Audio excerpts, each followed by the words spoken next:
Hey guys, we have an anime channel called Mystic Sage, where I do a lot of anime stuff. If you like anime, consider checking it out. I will leave a link for that and for the most recent video I posted down in the description below and in the icon above. We also have merch on sale if any of these shirts look cool to you, like Shepherd's Delight. Go check that out in the description as well.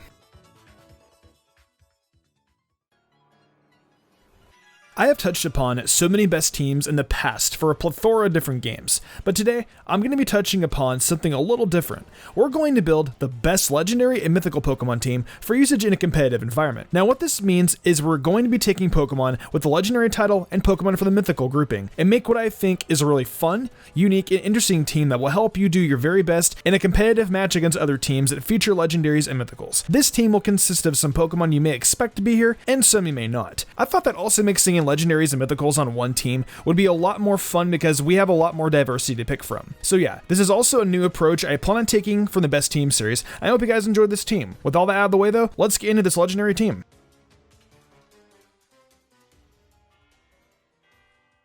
So to start things off, we'll work back from Generation 7 and begin with Ultra Necrozma. For us to have Ultra Necrozma on the team, we're going to need a Duskmane or Dawnwig's Necrozma rather than its regular form, so don't forget about that. It'll also need to be holding the Ultra Necrozium Z, so it will be able to Ultra Burst. Ultra Necrozma is an incredibly strong Pokemon, definitely holding the title as the best legendary Pokemon in Generation 7. It carries both the Dragon and Psychic typing, which is well represented with this best team. Its role with the team is going to be more of a hard-hitting physical attacker that offers a good amount of support. The Dragon Psychic typing does open it up to a fair amount of weaknesses like Dark and Fairy, but it packs a great amount of resistance to a great deal of Legendary's typings. It will resist other Psychic types like Mew and Celebi, but finds itself at the mercy of the large amount of Dragon type Legendaries that are out there. How Ultra Necrozma will work is it will take 252 EVs into its defense and speed stats, with a gel nature to help it survive long enough to do some major damage to the opponent. Also keep in mind the ability Ultra Necrozma will have, Neuroforce. Any move that it uses that is super effective against the target will receive an attack boost of 1.25 times, which is basically the same as if it were using a stab move. We're going to build this team with Duskmane Necrozma as the base leading into the Ultra Burst, so keep that in mind. The moveset we've selected starts with Photon Geyser, which is a staple on Ultra Necrozma. The move turns into light that burns the sky when the Ultra Necrozium Z is used after becoming Ultra Necrozma. And since we're going to have a higher attack stat thanks to starting with Duskmane,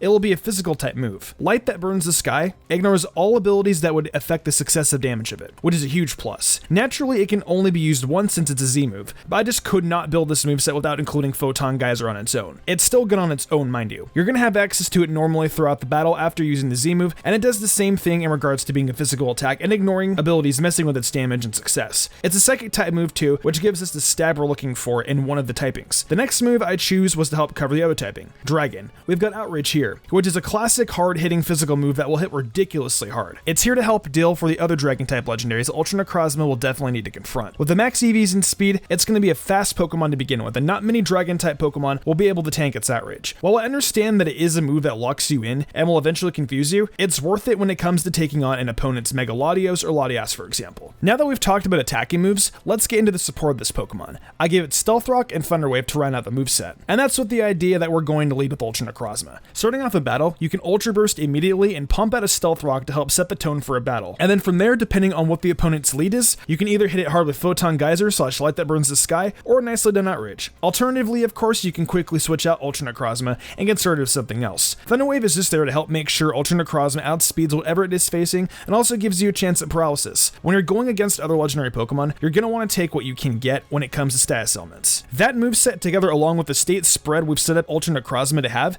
makes it a great lead that could possibly sweep the opposing team on its own, or set up for the rest of the squad to do some work. Coming to us next is a Pokemon from Generation 6, and one member that you might not have thought about. That Pokemon is none other than the steam Pokemon, Volcanion. Volcanion brings us a great typing of water and fire, suffering weaknesses to electric-type legendaries and mythicals like Raikou, Zapdos, and Zeraora. It's not going to have too much fun against Groudon, Regirock, or Terrakion, but thankfully it carries a neutral damage against those weaknesses with its water typing. A great move pool that takes advantage of its two typings paired with the always useful ability of Water Absorb makes Volcanion a fun option to include and really shakes things up as it doesn't doesn't get as much love in competitive as one would like to see. Volcanion is going to work with us as a special attacker with purpose. It is going to have the modest nature so it can boost its special attack, and it'll be sitting at 248 EVs into his HP and 252 EVs in the special attack stat. We're going to be putting the remaining 8 EVs in the special defense to give him an extra little bit in the stats as well. With how versatile Volcanion's typing is, we're going to task it with going up against just about anything that doesn't resist the stab. While this does prevent him from being very successful against the dragons, we do not have to worry so much because there are other Pokemon on this team that will be able to help go up against him. Alongside Dragon, the only typing there is that resists both of Volcanion's typing is water itself, and Volcanion is equipped with Water Absorb, so no water Pokemon would want to try taking on anyway. Even then, there are plenty of dual water Pokemon with water as one of those typings that would not appreciate getting hit with one of the water type moves Volcanion is carrying. Before I get into all 4 moves, I want to preface by saying a big theme here is going to be Volcanion's second purpose, to get a burn. He is a solid option against almost every type of legendary there is for the sake of doing damage, but there is one thing he'll be able to do with every Pokemon that isn't a fire type, and that is burn them. We start out this Pokemon with Flamethrower, a great option to take advantage of the Fire Stab that packs 90 in power and 100 accuracy. While Fire Blast was an option, I prefer to have accuracy over the power, because with the amount of special attack Volcanion has, it should definitely be enough to take out most grass, bug, and ice types. There of course is also a 10% chance to burn, working in well with what we want Volcanion to do for us. Next up is Scald, a nice option in the water department that offers a 30% chance of burning the opponent. With how many scary physical attackers there are that are among Legendaries and Mythicals, being able to do damage and have a good shot at burning is very important. Our next move really buys into that notion, and it is Steam Eruption, another water type move. It has a 30% chance to burn the target as well, but packs 110 power alongside 95 accuracy. That is for really when you want to have massive damage against a Pokemon that doesn't take super effective damage from water type attacks. I would perhaps see it against something like a Regigigas or something like that. Finally, I gave it some coverage with Earth Power. It'll help against basic electric Pokemon, but something like Zapdos will give Volcanion a bit of a problem,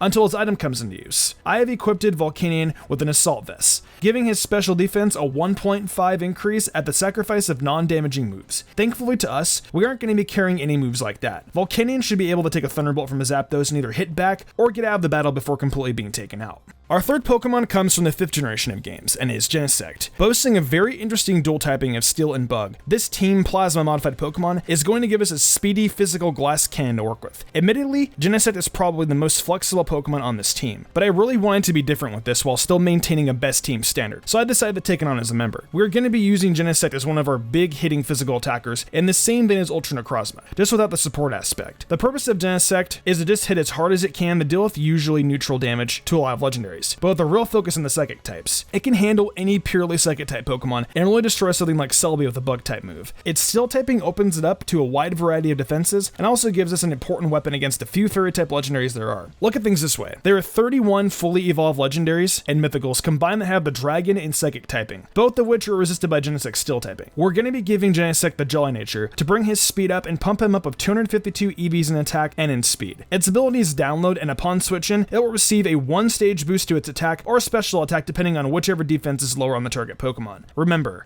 we're working with Genesect as a type of glass cannon, so it's not meant to take much damage. We're just going to be doing as much damage as we can before he is inevitably taken out. Its moveset starts off with a pretty obvious choice, Iron Head. Iron Head gives us a chance to flinch our opponent Pokemon and also deals devastating damage to the fairy types, which is very important. If you're facing off with a Xerneas that just set up Geomancy, it'll be great to hit it with Iron Head immediately. Following that, we've got the other stab move, X-Scissor. With it, we'll be able to handle all of the pure psychic and grass types out there, and there are quite a few of them. It's not a very special move, but it is going to get the job done when it needs to. Before I continue with the rest of the moveset, I want to bring up the item we've put on Genesect, the Choice Band. It will be locked into a move, but it will boost a physical attack, and should you have switched into it on the right type of Pokemon, you'll possibly have a 2-stage boost to Genesect's physical attack thanks to download. This will definitely achieve the goal of hitting hard, no doubt about it. The next move we have is Extreme Speed, which serves as a priority move when you need to finish another Pokemon off, should they not be immune to normal type attacks. Since we have the Choice Band on Genesect, you'd probably want to save Extreme Speed for situations where Genesect has just been switched in. Finally, to round out the moveset, we've got Blaze Kick. I tried to think of a good final move and decided on this thanks to the high critical hit ratio, which is a big part of the way we've built this team. Hopefully now it is understood that while Genesect doesn't look the most flashy Pokemon on this best team, it serves a simple purpose that will go a long way while bringing a mythical that doesn't get a lot of love into the spotlight.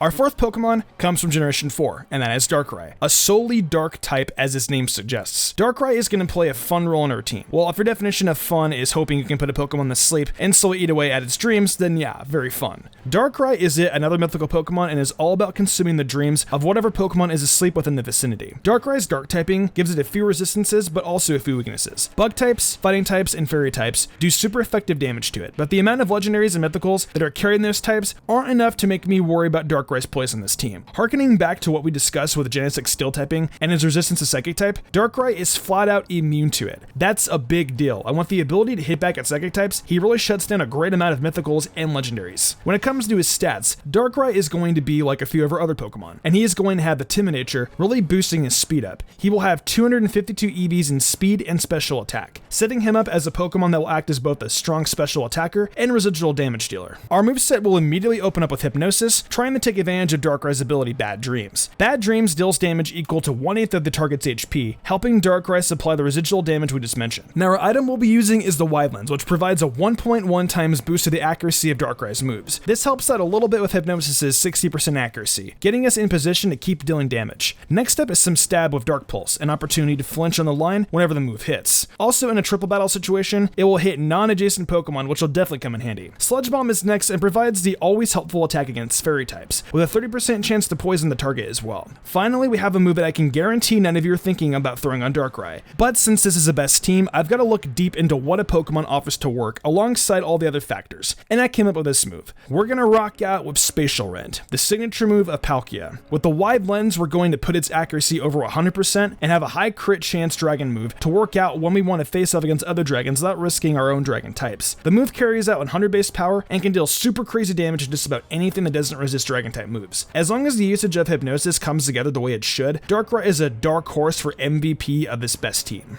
We are going to be visiting Generation 3 now for the 5th Pokemon on this team, and it's going to be our Mega Evolution. Mega Rayquaza makes a pretty massive case for possibly being the best Pokemon in the entirety of the Pokemon games, hands down, and that left me with no other option than to include it in this best team. This is going to be our physical attacking monster, the be-all, end-all of the physical half on our team. Any Pokemon that is weak to flying or dragon is going to suffer a scary fate, and even fairies and ice types are not going to run roughshod against it like one might expect. Mega Rayquaza has got an absolutely massive 180 in attack and special attack. And like I said, he's going to be a physical attacker for us here. We've given him 252 in his attack stat and speed along with a jolly nature, following the pattern we have where most of our best team members feature a speed increasing nature. With these EVs and nature taken into account, Mega Rayquaza will have a staggering 459 attack and a solid 361 speed. Now, it is not the most impressive speed among legendaries, sitting almost 140 points below Speed Form Deoxys if it too has 252 speed EVs and jolly nature. But we have something to help out with that. The item we're going to be giving Mega Rayquaza is the Choice Scarf, boosting its speed up to 541, which blows past Speed Form Deoxys' top speeds without a Choice Scarf. This will of course lock Rayquaza into only one of its moves, but that should be alright thanks to the type of power we're working with here. You could easily go on a sweeping spree of Dragon Ascent,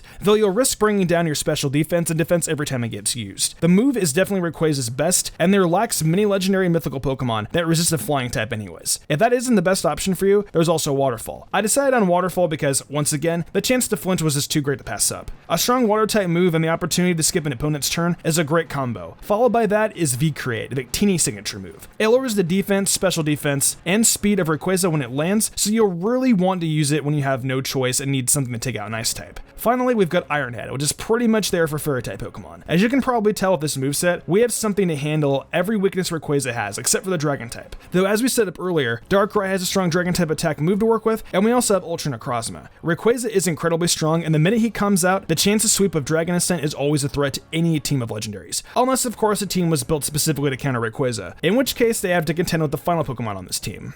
I've shown you the physical monster. Now get ready for the special one. We're going all the way back to the original 151, and we're bringing forth Mewtwo. How could I possibly make a best team like this and not include such an iconic legendary, the original final boss of Pokemon? Mewtwo is going to bring a massive special attack stat and a beautiful move pool to this team, bringing together the philosophy I've had when crafting this best team with coverage needed that we didn't really have elsewhere. The brute strength of Mewtwo will let it take on any legendary, only running in the somewhat of a problem of Darkrai, but outside of that, nothing will get in its way. It's got a base base special attack of 154 and a base speed of 130. When you combine those with the rest of its stats, it is left with a base total stat of 680, a very respectable amount for a legendary Pokemon. We're going to give it 252 in speed and attack and the Timid Nature, giving Mewtwo 407 in special attack and 394 in speed. Mewtwo's moveset is put together not how you would expect. The item I decided to give it was a Life Orb, which helps its attacks do 1.3 times more damage at the cost of 1/8 of its HP. Since Mewtwo is going to be losing HP with every attack, we definitely want to make sure it's taking out its opponents with the moves it goes for. Psychic is the first one we've given it, the best stab move it's got on the special attacking side of things. With the base power of 90, when you add in its incredibly high special attack stat Stab and a Life Orb boost, there aren't many Legendaries and Mythicals that can take a hit from that. Next up we have Energy Ball, a grass type move that is mainly on the set for coverage against water types, but rock and ground as well. Following that we have Aura Spear, which takes care of steel types, normal types, and of course dark types. Then, the biggest curveball on this set we have is Tri Attack. I give Mewtwo Tri Attack to keep up with the idea that status elements are going to be extremely important to this team in the battles it has against other Legendaries and Mythicals. Tri Attack offers a 20% chance of either paralyzing, freezing, or burning an opponent. It's got 80 base power and will only get stronger thanks to the Life Orb. So all things considered, I'd say the chances of causing Pokemon status conditions is a great plus to an already very underrated move. Now regardless of what Pokemon your opponent is using on their team, should they be physical or specially defensive, you've got an answer in both Mewtwo and Rayquaza that take whatever you need out. I found it important not just to focus on inflicting status conditions and causing residual damage, and I feel that really shows the way this best team was built. I have 3 Mythicals and 3 Legendaries in case you didn't notice. We have 3 special attackers and 3 physical attackers too. I picked one Pokemon to focus on setting up, and another one that will do most of its damage via residual effect. One Pokemon is focused on crippling the physical offense of the other team, and one works specifically to do fast damage until it can't go any longer. Finally, with these last 2, we've got a couple who could keep you from ever needing to use the others because they're just that capable of ending a battle before it even begins. Well, that pretty much wraps up this legendary Pokemon team. I know I usually don't do many competitive teams, but I genuinely had a lot of fun making this video. If you guys want more, let me know what kind of team you want to see next in the comments below. If you enjoyed the video, why not leave a like and subscribe to my channel with notifications on, that way you never miss an upload. I also have an anime channel called Mystic Sage where I create a bunch of anime speculations and reviews, so if you like anime content, consider checking that out. If you want to support me further, consider following my Twitch where I stream a lot of Pokemon content and Nintendo content like Shiny Hunting, Showdown Battles, Explorers of Sky, Zelda, Fire Emblem, Smash Brothers, Borderlands, you name it, I play it. Want to support me further in Game Club perks? Check out my Patreon. Daniel Leone, Lady Crimson, Pal491, The Lazy Leo, Matthew Young, Awesome Lego, Jarrett Weezosted, and Sodden Grider did, and I want to thank them personally for going above and beyond. It means the world to me. I think I'm gonna wrap this up though. I'm Mr. Gumbrian, and I will see you in the future for more awesome Pokemon content.